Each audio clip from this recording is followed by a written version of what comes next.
स्वागत करता हूं आपका एक नए वीडियो में। और आज का जो वीडियो है वो बहुत ही शानदार होने वाला है और वीडियो में आप लास्ट तक बने रहिएगा, क्योंकि ये जो वीडियो है आपको एक ऐसी इन्फॉर्मेशन देने जा रहा है जो आपके घर परिवार में सभी लोगों को आज के दिन जो भी छोटी छोटी डिजीज जो बीमारियां आप लोगों में फैली हुई हैं उसके सॉल्यूशन को आज हम आपके सामने लेकर के आए हैं। और आज आपको एक ऐसी शख्सियत से हम मिलाएंगे कि जो आपकी जो छोटी छोटी बीमारियां जो आजकल घर परिवारों में होती हैं और उनका जो सॉल्यूशन हम नहीं कर पाते हैं बड़े बड़े हॉस्पिटलों में भी जा करके, वो जो बीमारियां हैं उनका सॉल्यूशन आज हम लेके आए हैं आयुर्वेद पद्धति में।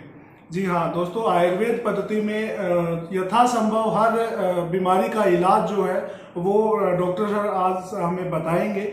और आज डॉक्टर सर से जानेंगे कि हमारे बीच में जो हमारे समाज में जितनी भी बीमारियां आज के दिन व्याप्त हैं, क्या हम आयुर्वेद से उनसे निजात पा सकते हैं। क्या बड़ी बड़ी हॉस्पिटलों में हम जाते हैं, वहाँ पे बहुत खर्चा हम कर देते हैं, हमारी पूरी जिंदगी की दौलत हम लुटा देते हैं कमाई हुई, और फिर भी हम उन बीमारियों से निजात नहीं हमें मिलती है।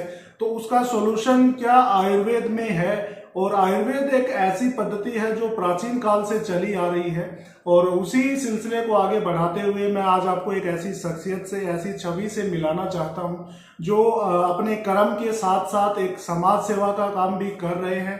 क्योंकि बहुत सारी आज हमारे समाज में ऐसी बीमारियां हैं जो बहुत सारी पूंजी लुटाने के बाद भी वो ठीक नहीं हो पाती हैं, और वो पूरे तन मन धन से लगे हुए हैं उन बीमारियों को ठीक करने के लिए। तो आइए चलते हैं, मिलते हैं डॉक्टर पंकज चौधरी से और आपसे रूबरू करवाते हैं, और सभी जितनी भी बीमारियां आज हमारे बीच में फैली हुई हैं उनका समाधान उनसे जानते हैं, उन्हीं की जुबानी से। तो आइए दोस्तों, मिलते हैं डॉक्टर पंकज चौधरी से जो आज हमारे बीच मौजूद है। मैं शुक्रगुजार हूं सर का कि आज टाइम निकाल के और हमारे रेडविक चैनल के लिए जो है वो वीडियो हम आज शूट कर रहे हैं इनके साथ में। और हमारा सौभाग्य है आज, और आप लोगों को भी ये वीडियो पूरा देखना चाहिए, क्योंकि ये वीडियो में आज ऐसी जानकारियां हमें देने वाले हैं जो बहुमूल्य हैं, जो पैसे देने से भी हमें ये जानकारियां नहीं मिल पाती हैं। तो नमस्कार सर, कैसे हैं आप? बिल्कुल बढ़िया सर। सबसे पहले रेडविक के जितने भी दर्शक हैं उनको मेरी तरफ से नमस्कार और थैंक यू सर, आप आए, आपने अपना बहुमूल्य योगदान भी हमें दिया। और जितने भी दर्शक हैं जो बार बार आपसे कनेक्ट होते हैं वो बार बार आप उनको एक डेफिनेटली एक अलग जानकारी देते हैं। आज उनको एक स्वास्थ्य के बारे में एक अलग से आपने एक वीडियो उनको दिया है। तो जितने भी दर्शक हैं आज, जितने भी उनके स्वास्थ्य के बारे में जो भी क्वेश्चन है, जो भी आपको एक वीडियो देखने के बाद आपको एक ऐसा लगेगा कि शायद ये मेरे लिए ही बनाया गया है आज का वीडियो। जी थैंक यू सर। मैं सबसे पहले हमारी YouTube जनता और देशवासियों के लिए मैं चाहूंगा कि आप अपना इंट्रोडक्शन हमारी जनता को दें, जिससे कि जनता का इंटरेक्शन आपके साथ हो पाए। जी सर, मेरा नाम डॉक्टर पंकज कुमार है और मैं बेसिकली झुंझुनू से रहने वाला हूँ। और मैं जो BMS है, बैचलर आयुर्वेदा मेडिसिन, वो मैंने जोधपुर से कंप्लीट की है। जोधपुर में राजस्थान का जो आयुर्वेद विश्वविद्यालय है, मैंने मेरा जो BMS का जो 70 है, यानी जो BMS की जो डिग्री है, आयुर्वेदा जो फिजिशियन की जो डिग्री, मैंने वहाँ से कंप्लीट की है। उसके बाद में मैं पिछले 5 से 7 साल हो गए मेरे को लगातार मैं आयुर्वेद के साथ ही प्रैक्टिस कर रहा हूँ, आयुर्वेद से ही पेशेंटों को ट्रीट कर रहा हूँ। किसी और पैथी मैंने जाके जो हमारी ट्रेडिशनल जो आयुर्वेद की पैथी है, जो हमारा भारतवर्ष का जो चिकित्सा का जो प्रोसेस है, उसको प्राचीन परंपरा को आप एक तरह से हम बोले कि आप आगे लेके जा रहे हैं। बिल्कुल। दोस्तों, सर का कहने का मतलब है कि आयुर्वेद जो पद्धति है, चिकित्सा पद्धति आयुर्वेद जो है वो बहुत ही प्राचीन है, और उसी प्रथा को, उसी ट्रेडिशन को जो है ये आगे कंटिन्यू कर रहे हैं। और बहुत अच्छा जो है बाजार से इन्हें रिव्यू, बहुत कस्टमर्स जो है वो रिपीट कस्टमर इनके पास आते हैं।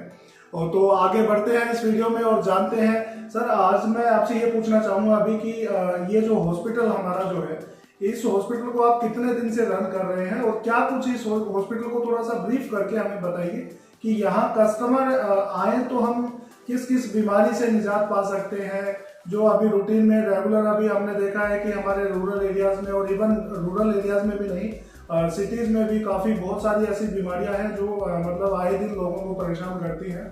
तो सर थोड़ा सा स्टार्टिंग से लेके और एंड तक हमें समझाइए कि क्या क्या बीमारियां आज के दिन हैं जो प्रकोप में है, और कैसे हम उनसे निजात पा सकते हैं, घर में भी उनसे कैसे निजात पा सकते हैं, और अगर यहाँ पे हम आए तो कैसे हम उन चीज़ों से आप लोग हमें क्या एमिनिटीज उनके लिए हमें प्रोवाइड कर रहे हैं? बिल्कुल सर, जैसा कि आपने पूछा, एक तो आयुर्वेद हमें क्या सिखाता है कि स्वास्थ्य रक्षणम आतुरस्य विकार पर्सनम से, यानी कि सबसे पहले हमें जो स्वस्थ व्यक्ति है उसके स्वास्थ्य की रक्षा करो। हो सकता है आपने अपने स्वास्थ्य की रक्षा कर ली तो आपको न मेरे पास आना, न किसी और डॉक्टर के पास आना, आपको कहीं भी जाने की जरूरत नहीं है, आप अपने घर पे भी स्वस्थ रह सकते हैं। बाकी सर ने भी आपको एक अच्छा क्वेश्चन पूछा, बताया उसमें कि घर पे भी हम क्या ऐसी मेडिसिन यूज ले सकते हैं या ऐसे क्या औषधियां ले सकते हैं, क्योंकि आप देख रहे होंगे आयुर्वेद है वो अपने चारों तरफ आसपास ही है, कहीं दूर से लाने की जरूरत नहीं है। आप सुबह उठते हैं, आपको दातुन करनी होती है, आप नीम की दातुन जाके करिए, वो भी एक आयुर्वेद है। आप जब घर में किचन में जाते हैं उसमें आप मसाले देखते हैं, वो भी आयुर्वेद ही है। वो आयुर्वेद की जड़ी बूटियां, हल्दी है वो भी आयुर्वेद है, जीरा है वो भी आयुर्वेद है, धनिया है वो भी आयुर्वेद है। तो आयुर्वेद अपने चारों तरफ फैला हुआ है। ऐसा नहीं है कि आयुर्वेद की कुछ जानकारी है वो अभी नई आई है। पिछले 4000 साल जो पुराना है वो एक चिकित्सा सिद्धांत है। सुश्रुत महर्षि सुश्रुत होते थे अपने आयुर्वेद में, जिन्होंने सर्जरी की सबसे पहले शुरुआत उन्होंने की। उसके बाद में आप देख रहे होंगे किसी भी आप अच्छे सेटअप में जाते हैं, आप वहां सर्जरी के देखते हैं तो फादर ऑफ सर्जरी महर्षि सुश्रुत को ही कहा गया है, वो भी हमारे आयुर्वेद से ही थे। उसके बाद में जैसे हम बात करें हॉस्पिटल की, तो हॉस्पिटल हमारा जो है वो इसी थीम पे ऊपर काम करता है, स्वास्थ्य रक्षण। मतलब जो इतने भी स्वस्थ व्यक्ति हैं उनकी हम स्वास्थ्य की रक्षा करते हैं, और जितने भी बीमार व्यक्ति हैं उनको हम ठीक करते हैं। उनको ठीक करने के लिए बेसिकली आयुर्वेद में एक पद्धति होती है जिसको बोलते हैं पंचकर्म चिकित्सा। तो हम यहाँ पंचकर्म चिकित्सा को काम में लेते हैं। उसके साथ में पंचकर्म चिकित्सा के साथ साथ हम जैसे नेचुरोपैथी में आता है आकाश, वायु, अग्नि, जल, पृथ्वी, ये 5 महाभूत होते हैं, क्योंकि हमारा शरीर है वो 5 महाभूत से मिलकर बना होता है। तो उन 5 महाभूत को हम साथ लेके एक चिकित्सा करते हैं जिसको बोलते हैं प्राकृतिक चिकित्सा, जिसमें हम जल की धारा देते हैं, जल की पट्टी करते हैं, मिट्टी की चिकित्सा करते हैं, उसमें ऊपर जो हवा है उसको हम काम में लेते हैं। हवा को बेसिकली जो प्राणायाम जिनको बोले गए हैं, जिसको योग में बोले गए, वो प्राणायाम उसी में आते हैं, तो उनको भी हम चिकित्सा का एक पार्ट लेते हैं। तो ये सब चीजें मिला के हम एक जो चिकित्सा करते हैं इसको हमने नाम दिया है ए होलिस्टिक वेलनेस सेंटर। जो हमारा सेंटर है ये कंप्लीटली होलिस्टिक वेलनेस सेंटर है। होलिस्टिक का मतलब होता है जो आध्यात्मिक मान लो आप, यानी जो पुराने टाइम से जो चलता हुआ जो सिस्टम है उसको, इसके अंदर हम आयुर्वेद के साथ साथ होम्योपैथी भी यूज लेते हैं, उसके साथ में हम प्राकृतिक चिकित्सा भी यूज लेते हैं, फिजियोथेरेपी भी यूज लेते हैं। मतलब हमारा टारगेट रहता है कि किसी भी पेशेंट को जहर मुक्त खेती या जहर मुक्त मेडिसिन, जो भी केमिकल से बनी हुई चीजें हैं वो हम उसको बंद करवाते हैं। क्योंकि आजकल आप देख रहे होंगे जितने भी कैंसर के पेशेंट हैं वो सिर्फ और सिर्फ केमिकल को खाने से तो पैदा हो रहे हैं। क्योंकि आप देख रहे होंगे जैसे कि बीकानेर है, वो एक ऐसा एरिया डेवलप हो चुका है कि जहाँ के लोगों को बहुत ज्यादा कैंसर है, क्योंकि जितना भी अन्न है वो पंजाब से आता है। और पंजाब के जितने भी किसान हैं वो आप पता है पेस्टिसाइड का यूज करते हैं, क्योंकि किसान को अपनी पैदावार बढ़ानी होती है। उसकी जो फसलें हैं उसके भाव तो कम मिलते हैं और उसकी जो उगाने की जो उसमें चीजें हैं वो बहुत महंगी हो चुकी है। तो वो भी बेचारा क्या करे, उसकी एक मजबूरी होती है। वो चाहता नहीं है, अन्नदाता कभी भी नहीं चाहता कि आपको वो बीमार करे, लेकिन डेफिनेटली धीरे धीरे वो खेती बढ़ती है और वो जो जहर है। दोस्तों सर ने अभी जो आपको बताया कि पेस्टिसाइड का जो यूज करते हैं किसान भाई लोग, वो एक्चुअली उनकी आज के दिन में मजबूरी बन चुकी है। वो लोग नहीं चाहते हैं कि हम दवाई युक्त जो है हम अन्न खाएं और हम खिलाएं किसी को दवाई युक्त अन्न, वो उनकी मजबूरी बन चुकी है। आज आप पंजाब ले लीजिए, पंजाब से सटे हुए राजस्थान के जितने भी सीमाएं हैं वहां पे देख लीजिए, वहाँ पे क्या है पेस्टिसाइड खेतों में यूज करने लग गए हैं और उसी अनाज को मजबूरी उनकी भी खाना हो गया है और आस पड़ोस के जो राज्य हैं उनको भी खाना हो गया है। और उसी से जो है बीमारियां, कैंसर ले लीजिए, आज के दिन एक बहुत बड़ी बीमारी है जिसका इलाज एक नामुमकिन सा होता है, लेकिन फिर भी जो है वो दवाई युक्त अन्न खाने से और ये बीमारियां जो बढ़ रही हैं उन्हीं की परामर्श आज हम सर से जानेंगे। उनमें क्या क्या हम अपने घर पे कुछ चीजें कर सकते हैं और क्या क्या हम यहाँ आके सर से हम परामर्श ले सकते हैं, दवाइयाँ ले सकते हैं। तो वो चीजें आज हम सर से जान रहे हैं और जो भी आपको पद्धति सर जो बता रहे हैं वो हम पूरा हॉस्पिटल का टूर भी आपको बाद में करवाएंगे। और उसके बाद में जो भी ये थेरेपीज वगैरह आयुर्वेद की थेरेपी जो देते हैं वो थेरेपीज के सेक्शन जो पूरे हॉस्पिटल में है, हॉस्पिटल का पूरा टूर आपको करवाएंगे। तो अभी ओरली आपको वो चीजें बता रहे हैं और प्रैक्टिकली फिर आपको आगे वीडियो में दिखाएंगे। तो पूरे वीडियो में आप जो है वो बने रहिएगा, अंत तक वीडियो देखिएगा, बहुत शानदार वीडियो होने वाला है। जी सर। जी सर, बिल्कुल। जैसे सर ने अभी पेस्टिसाइड की बात करते हैं, क्योंकि कैंसर ये जो बीमारियां वो क्यों होती हैं, अपनी बॉडी का जो बेसिक यूनिट है, जैसे आपने वो ये बिल्डिंग बनानी तो सबसे पहले जो अपना बेसिक उसका आधार है वो एक ईंट होता है।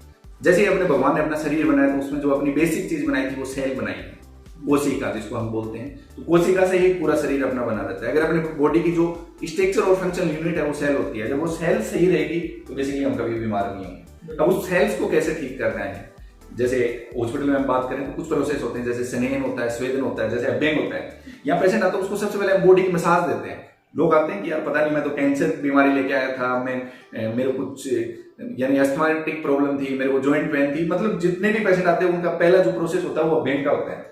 पेशेंट सोचता है यार मैंने भी बीमारी यही बताई, मेरा भी इलाज यही, सर ने ये बीमारी बताई, इनका भी इलाज, कोई और बीमारी लेके आए उसका भी यही। मतलब लोग सोचते हैं कि ये हर पेशेंट को अभ्यंग क्यों करते हैं। बेसिकली अभ्यंग इसलिए किया जाता है कि अभ्यंग करने से जितने भी जो हमारी बॉडी की जो मेन यूनिट होती है यानी सेल, हम उस सेल्स के ऊपर वर्क करते हैं, उसके अलग अलग ऑयल यूज करते हैं। तो मेनली जो हमारा प्रोसेस होता है जिसको अभ्यंग बोलते हैं यानी स्नेहन बोलते हैं, वो प्रोसेस हम यहाँ हॉस्पिटल में करते हैं।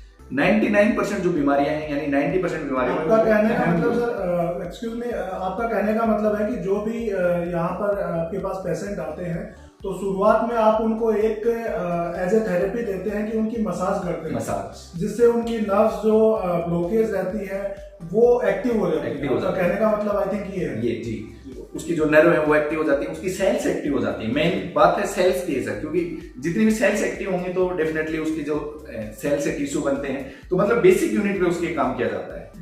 फिर उसके बाद में जैसे अभ्यंग देते हैं, उसके बाद में स्टीम बात देते हैं। स्टीम का आपने शायद देखा होगा, जो भी जिम्नास्टिक पर्सन है वो इसको ज्यादा यूज करते हैं। स्टीम से क्या करते हैं, भाप दी जाती है शरीर को 40 से 45 डिग्री सेल्सियस पे, उसको स्टीम वो लेता है पेशेंट, जिससे जो सेल्स हैं यानी अपने जो पोर्स हैं वो खुलते हैं, तो डेड सेल्स है वो वर्किंग पे, डेड सेल है वो वर्किंग पे आती है, और जितने बॉडी के टॉक्सिन है वो बाहर आते हैं उससे। तो ये वाला प्रोसेस उसके साथ पेशेंट को करवाया जाता है इस हॉस्पिटल में।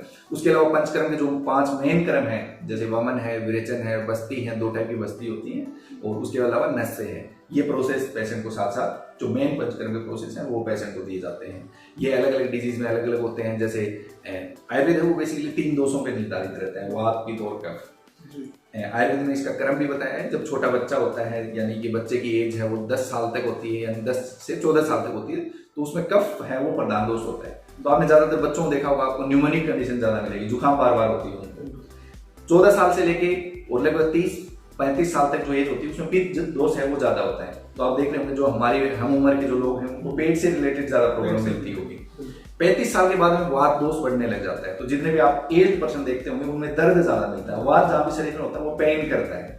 तो 35 से ज्यादा की जो एज के जो लोग होते हैं उनमें वात दोष ज्यादा होता है। तो ऐसे करके हम यहाँ से त्रिदोष बैलेंस करते हैं। आयुर्वेद में स्वस्थ जो व्यक्ति होता है उसकी एक परिभाषा भी बताई गई है, मैं दर्शकों को बताना चाहूंगा। जैसे उसमें बोला गया समदोष समग्निचय सम धातु मलय क्रिया, मतलब अपने जो दोष है वो समान हो, धातुएं समान हो। 7 धातुएं शरीर में होती हैं, रस, रक्त, मांस, मेद, अस्थि, मज्जा, शुक्र। धातुएं ये हो, और उसके बाद में अपनी जो मलय क्रिया अपन जो करते हैं जैसे मल, मूत्र और पुरुष, वो चीजें प्रॉपर बाहर आने वाली। ये अगर तीनों चीज किसी भी व्यक्ति के बैलेंस में है वो व्यक्ति स्वस्थ है। दोस्तों, सर जो बता रहे हैं वो ध्यान से सुनिएगा, बैठ के अपना काम छोड़ के 10 मिनट के लिए ये चीजें ध्यान से सुनिएगा, क्योंकि ये जो सूचना जो है ये आपको, आप करोड़ों पैसे किसी को भी दे देंगे तो वो नहीं मिलने वाली है। इस वीडियो को ध्यान से सुनिएगा, बहुत शानदार वीडियो होने वाला है। जी सर। बिल्कुल सर। उसके अलावा जैसे आप जो 3 दोष बताए थे, जैसे अगर वात बढ़ जाता है तो वात शामक उसकी चिकित्सा की जाती है। अब जितने भी पेन के केस आते हैं, जैसे आप किसी भी ग्रामीण परिवेश में देखें चाहे शहरी में देखें, आजकल हमारी दिनचर्या ऐसी हो गई है। अब आपने बैठने का स्ट्रक्चर चेंज हो गया है, आजकल बाइक ज्यादा हम यूज करते हैं, गाड़ी ज्यादा यूज करते हैं, सोने के लिए पहले चारपाई का यूज करते थे। आजकल एक फोटो भी थोड़े दिनों पहले वायरल चल रहा था, आपने देखा होगा अमेजोन पे एक चारपाई है वो 1,40,000 रुपए की चारपाई बेच रहे थे वो। तो आजकल आप देख रहे हैं वो चीजें पहले गांव में फ्री में मिलती थी, लेकिन हम छोड़ चुके हैं उनको। आजकल हमें गद्दा चाहिए, सोफा चाहिए सोने के लिए। उससे क्या है, आधुनिकता के दौर में हम लोग आ गए। आधुनिकता के दौर में हम पुरानी चीजों को भूल गए हैं, जिससे आजकल कमर दर्द की सबसे ज्यादा शिकायत मिलती है, बैक पेन की सबसे ज्यादा शिकायत मिलती है। उसके अलावा जॉइंट पेन है जितने भी। तो जो 35 साल की जो एज से ज्यादा उनको तो स्वाभाविक सी चीज है, बात ज्यादा बढ़ेगी तो वो चीजें होंगी। उसमें मेन जो प्रोसेस होता है, पंचकर्मा जो प्रोसेस होता है, बस्ती प्रक्रम जिसको बोलते हैं, बस्ती प्रोसेस बोलते हैं, वो उस पेशेंट को दिया जाता है। जैसे जिसके कमर दर्द होता है उसको कटी बस्ती लगाई जाती है। उसके अलावा जिसके घुटनों में दर्द होता है उसको जानू बस्ती दी जाती है। नेचुरल है उसको एनिमा दिया जाता है, उसके साथ उसको पोटली की जाती है। ये सब जो ट्रीटमेंट के जो प्रोसेस के नाम जो मैं बता रहा हूँ, ये सभी वात दोष को कम करते हैं, और जो ही पेशेंट का वात दोष कम होगा वो ऑटोमेटिक ठीक हो जाएगा। लोग आते हैं सोचते हैं कि यार मैं तो 10 दिन यहाँ रह के आया हूँ और मैं तो बिल्कुल ठीक हो गया, बड़े बड़े हॉस्पिटलों में जा रहा था, वो तो कह रहे थे ऑपरेशन करवाना होगा, कमर दर्द है ऑपरेशन करवा लो, घुटनों में दर्द है ऑपरेशन करवा लो। लेकिन वो यहाँ के उनको ये सब चीजें नहीं मिलती। वो तो यहाँ के देखता है डॉक्टर साहब ने 7 से 10 दिन यहाँ की स्टाफ ने उनको थेरेपी की और बिल्कुल ठीक। तो ये सब चीजें सिर्फ और सिर्फ आपके आयुर्वेद में जो बताई गई है उसके अकॉर्डिंग हम चिकित्सा करते हैं और उसके अकॉर्डिंग पेशेंट ठीक होता है। ठीक है सर, जो अभी आपने जो जानकारियां दी वो हमारे लिए और हमारे दर्शकों के लिए बहुमूल्य जानकारियां दी, तो मैं थैंकफुल हूं आपका। और मैं ये पूछना चाहूँगा सर आपसे कि अभी जो हमारी रिसेंटली एक बीमारियां 2-3 चली हुई हैं, जो हर घर में उसका 5 लोग एक घर में है तो 4 लोग आई थिंक उससे ग्रसित हैं, 4 नहीं 5 के 5 ही ग्रसित उससे हैं। एक तो हमारा ये एलर्जी का जो चला हुआ है, एक एलर्जी जो है स्नीजिंग एलर्जी होती है, एक स्किन एलर्जी होती है। आम जन को आज के दिन ये बीमारी जो है लगी हुई है, तो इसके ऊपर आप लोग क्या काम कर रहे हैं और हमारे हॉस्पिटल में उसका क्या समाधान आप लोगों के पास है? उसके अकॉर्डिंग जो एलर्जी है, एलर्जी सर किसी से भी हो सकती है, जैसे आपको मेरे से हो सकती है, मेरे को आपसे हो सकती है। तो इसी टाइप से एलर्जी क्या होती है, किसी को धूप से एलर्जी हो जाती है, किसी को डस्ट से एलर्जी हो जाती है, किसी को जैसे खेत में जाता है उसको जो फूल नजर आते हैं, जैसे सरसों के फूल हो गए, गुलाब के फूल हो गए, उस फूल से एलर्जी होने लग जाती है। तो ये सब टाइप की एलर्जी क्या करती है, अपनी बॉडी को भी उन चीजों से घृणा होने लगती है। सीधी सी बात है, जैसे आपको मेरे से घृणा होगी, आपको मेरे से एलर्जी होगी। किसी भी बॉडी से अगर किसी को डस्ट से घृणा होगी, उसको उससे एलर्जी होनी चालू होगी, किसी को फूलों से होगी, उसको फूलों से एलर्जी होनी स्टार्ट होगी। बेसिकली ये एलर्जी होती है अपनी बॉडी के इम्यून सिस्टम के कारण। अगर अपना इम्यून सिस्टम कम होगा तो आपको ज्यादा एलर्जी होगी। उसके बाद में फिर जैसे जिस चीज से होगी तो वो सबसे पहले अपनी दोस्तों ये ध्यान देने वाली बात है, सर ने जैसा बताया कि एलर्जी का कारण है इम्यूनिटी सिस्टम। हमारा इम्यूनिटी सिस्टम है वो वीक होगा तो एलर्जी हमारे ऊपर हावी होगी।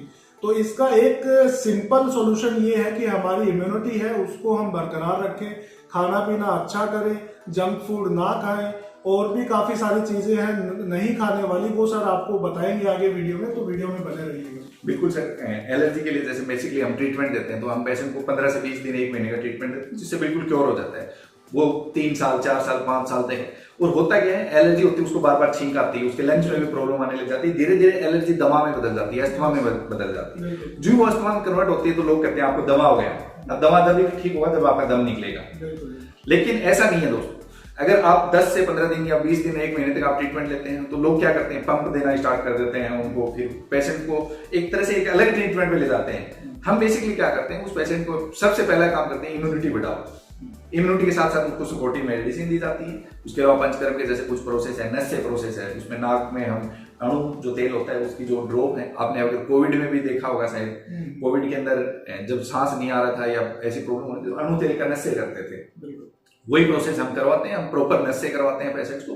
उसके अलावा उसको धूमपान करवाते हैं, जिससे क्या है उसका जितना भी कफ है वो स्नीजिंग जो करता है वो सारा बाहर आ जाता है, और उसको बेसिकली कफ चिकित्सा करके और फिर उसको मेडिसिन पे ले आते हैं। सर एक चीज मैं आपसे पूछना चाहूंगा बीच में कि ये जो एलर्जी की हम ट्रीटमेंट जो लेते हैं, एलोपैथिक की दवाइयाँ जो हम लेते हैं, वो लोग ऐसा कुछ नहीं करते हैं, वो डायरेक्ट दवाइयाँ दे देते हैं। तो वो क्या उन लोगों का लॉजिक होता है, एलोपैथिक का क्या लॉजिक है और आयुर्वेद का क्या डिफरेंशिएशन है इन दोनों के बीच में, जिससे कि जनता इस चीज को समझ पाए कि हम जैसे हमें कोल्ड हो गया, जुकाम हो गई, फीवर हो गया या कोई XYZ कोई भी एलर्जी हो गई, तो हम एलोपैथिक की कोई भी उठा के दवाइयाँ जो है वो ले लेते हैं और एक बार के लिए हमें आराम मिल जाता है, लेकिन वो दूसरे दिन या फिर उसी दिन शाम को सेम वही सिचुएशन फिर हो जाती है।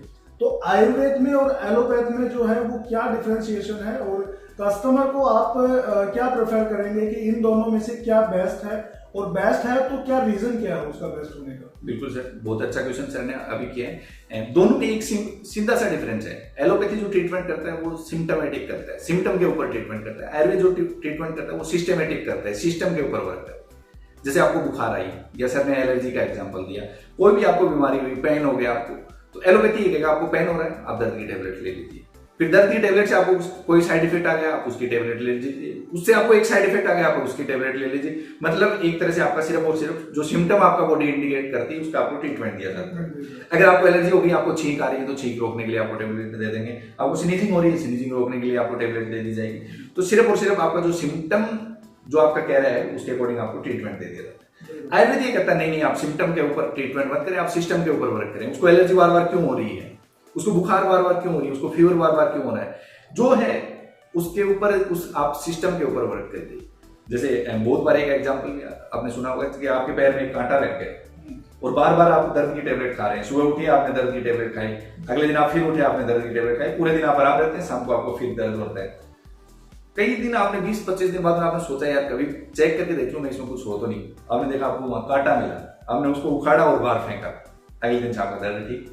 आयुर्वेद डेवलप ये काम करता है। सर ने जो आपको ये एक एग्जांपल दिया है ये एक्चुअल है, आयुर्वेद जिस पद्धति पर काम करता है वो उसकी एक्चुअलिटी सर ने आपको बताई है। कहने का मतलब है कि आयुर्वेद जो है वो जड़ पे काम करता है, जड़ में जो बीमारी है वहां से काम करता है और फिर वो धीरे धीरे टॉप पर पहुंचता है। और यही कारण है कि घर घर में लोग कहते हैं कि आयुर्वेद की जो दवाइयां हैं उनको खाने में टाइम लगता है, ठीक होने में टाइम लगता है। उसका रीजन यही है कि आयुर्वेद जो है वो जड़ से काम करता है, धीरे धीरे और वो टॉप पे पहुंचता है, बीमारी को जड़ से खत्म करता है। सर ने जैसा बताया सिम्टम्स में काम करना हो तो वो आपको एक टैबलेट में भी उसका असर दिख जाएगा, लेकिन आयुर्वेद पद्धति प्राचीन पद्धति है तो इन्होंने काफी आगे का सोचकर जो है दवाइयां जो है वो बनाई हैं और वो जड़ से काम करती हैं और फिर ऊपर टॉप तक पहुंचती हैं। तो वही कारण होता है कि उसमें टाइम लगता है। जी सर, बिल्कुल सर। और जैसे कि आयुर्वेद के आप किसी भी वैद्य जी के पास, किसी भी डॉक्टर के पास जाते हैं, वो आपको एक ही चीज बताता है, आपको परहेज भी करने पड़ते हैं। और अभी जो बातचीत आप कर रहे थे, दर्शकों को आप बता रहे थे, सेम वही बात है कि आयुर्वेद वाले परहेज क्यों करवा रहे हैं, आयुर्वेद किस चीज के लिए मना करते हैं। आयुर्वेद में साफ साफ बताया कि आप सबसे पहले निदान परिवर्जन करो। सर भी ये कहते हैं कि बेसिकली पॉइंट के ऊपर काम करता है। पॉइंट के ऊपर इसलिए काम करता है जिससे आपको वो रोग हो रहे थे आप उसको बंद करो सबसे पहले। अब आपको एसिडिटी बार बार हो रही है, आप सुबह उठ रहे हैं, आप खाली पेट का एक कैप्सूल ले रहे हैं, आप ठीक है, आपकी दिनचर्या अच्छी चल रही है। आपने कभी सोचा है कि आपको बार बार एसिडिटी हो रही है? आप सुबह उठते पहले समोसे खाते हैं फिर वो टेबलेट लेते हैं। कभी विचार करो कि आपकी एसिडिटी समोसे खाने से हो रही है, पिज्जा खाने से हो रही है, या आप जो जंक फूड खा रहे हैं उसकी वजह से हो रही है। सबसे पहले आपको वो छोड़ना पड़ेगा, तभी तो जाके आप बिल्कुल ठीक होगे। बट आपने कभी बिल्कुल ठीक होने का सोचा ही नहीं, आपने तो शायद सिम्टम नहीं लगे आपको बॉडी में। तो बेसिकली जब भी हमें कोई भी ट्रीटमेंट लेना हो तो आप सिस्टम के ऊपर काम करने वाला ट्रीटमेंट लीजिए, यानी आप आयुर्वेद लीजिए, और जिससे आपको बहुत अच्छा रिजल्ट मिलेगा। और सर मैं ये पूछना चाहूंगा कि हमारा जो हॉस्पिटल है, इस हॉस्पिटल की स्पेशलिटी क्या है और किन किन बीमारियों पर हमने फोकस किया हुआ है? जो अभी रिसेंट में जो बीमारियां चली हुई हैं उसका आपने दर्शकों को सारा कुछ ब्रीफ करके बताया है। तो अभी हम जो है हमारी स्पेशलिटी कस्टमर्स को क्या बताएं, हमारे पेशेंट्स को क्या बताएं कि वो यहाँ पर आए तो स्पेशलिटी कुछ हमारे अंदर होगी तो वो यहाँ पर आएंगे। और हमारे यहाँ पर आए तो क्यों आए, क्या हमारी अलग जो कंपैरिजन अलग जो हॉस्पिटल्स हैं, आयुर्वेद के बहुत सारे हॉस्पिटल हैं, तो उनको छोड़ के हमारे पास क्यों आए, हमारी मतलब अलग जो है डिफरेंशिएशन हमारा क्या है वो आप बताइएगा। बिल्कुल सर, जैसा कि सर ने कहा कि हमारे हॉस्पिटल में हम किन किन स्पेशलिटी का स्पेशल ध्यान रखते हैं या कौन कौन सी जो सुविधाएं हैं वो हम पेशेंट्स को देते हैं। सबसे पहले जितने भी न्यूरोस्पाइन के जो केसेस होते हैं, यानी कि आपके पेन के, आप गर्दन से शुरू कर ले, जितने भी आपके सर्वाइकल के पेशेंट हैं जो बार बार कहते हैं गर्दन को इधर करता हूँ तब दर्द होता है, बैक में हमेशा मेरे पेन रहता है, उन पेशेंटों को स्पेशली हम ट्रीट करते हैं। उसके अलावा जितने भी कमर दर्द के जितने भी पेशेंट हैं जिनमें चाहे डिस्क ब्लज हो गई हो, चाहे डिस्क का डिस्लोकेशन हो गया, उन पेशेंट को हम ट्रीट करते हैं। उसके अलावा पैरालिसिस के जितने भी पेशेंट होते हैं जिनको बहुत जल्दी पैरालिसिस आया है, यानी आज आया है, तो 1 से या 2 मंथ के अंदर जिसको पैरालिसिस होता है उस पेशेंट को लगभग हम। दोस्तों स्पेशलिटी जो हॉस्पिटल की है वो ध्यान से सुनिएगा, क्योंकि सर जो आपको स्पेशलिटीज हॉस्पिटल की बता रहे हैं वो बीमारियां ऐसी हैं। पैरालाइज जो होना बताया गया है सर ने वो स्पेशलिटी है। इसका मतलब पैरालिसिस से बहुत सारे लोग मैंने ऐसे देखे हैं जो पूरी पूरी जिंदगी उनकी निकल गई है, लेकिन वो अपनी बीमारी से जो है आज भी जूझ रहे हैं, वो उनको कोई फायदा अभी तक नहीं पहुंचा है। तो आप पूरी जिंदगी निकल गई है तो एक बार यहाँ भी आकर के आप देखिएगा, अगर फायदा मिलता है तो बहुत हमारा वीडियो बनाना भी सफल होगा। दूसरा सर ने बताया कि गर्दन का दर्द है, हाथ का दर्द है, कंधे का दर्द है, कमर का दर्द है, आम जन को ये बीमारी आज के दिन लगी हुई है और इन्हीं में सर की जो है वो स्पेशलिटी है हॉस्पिटल की।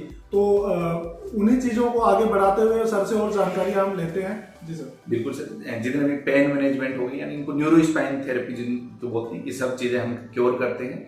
और इन सब के लिए जैसे हम जो ट्रीटमेंट है, बेसिकली वात जो बढ़ गया है उसका जो मैंने ट्रीटमेंट बताया था, बस्ती जो प्रोसेस होता है वो करवाते हैं, फिजियोथेरेपी करवाते हैं, उनको एक्सरसाइज देते हैं, मेडिसिन देते हैं, डाइट चार्ट देते हैं, ये सब चीजें उनको दी जाती है जिससे वो पेशेंट क्योर होता है। और ये ट्रीटमेंट ऐसा होता है जो 10 दिन के आसपास चलता है। इसके अलावा कुछ जो ट्रीटमेंट हैं जो अपनी लाइफ स्टाइल से हो गए, जैसे शुगर हो गया, बीपी हो गया, थायराइड हो गया, मोटापा हो गया, ये चीजें अपनी लाइफ स्टाइल चेंज होने से हुई है। तो इन डिजीज को ठीक करने के लिए हम ये नहीं करते कि ये डिजीज हम 7 से 10 दिन में ठीक कर देंगे, नहीं।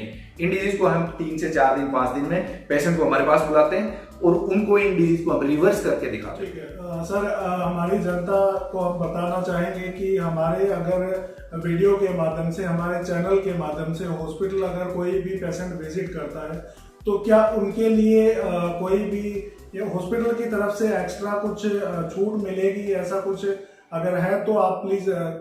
बिल्कुल, अगर आप इस चैनल पे जो वीडियो देख के आएंगे, हमारे स्टाफ को या नीचे जो कॉलिंग नंबर दिए गए हैं सर, टोटल जो डिटेल है वो डिस्क्रिप्शन में दी हुई है, उसके अकॉर्डिंग अगर आप कॉल करके आएंगे, यहाँ का बता के आएंगे तो आपको 10% डिस्काउंट प्रसाद सर की तरफ से मिलेगा हॉस्पिटल में। बहुत बहुत धन्यवाद सर आपका। और सर का एक स्लोगन है और इवन आयुर्वेद का एक स्लोगन है, जय आयुर्वेद जय धन्वंतरी। सर आपका बहुत बहुत शुक्रिया, आज आपने टाइम दिया हमें और जनता को इतनी महत्वपूर्ण जानकारियां दी हैं कि जो छोटी छोटी बीमारियां हैं वो बहुत बड़ी लाइलाज जनता के लिए बन गई है।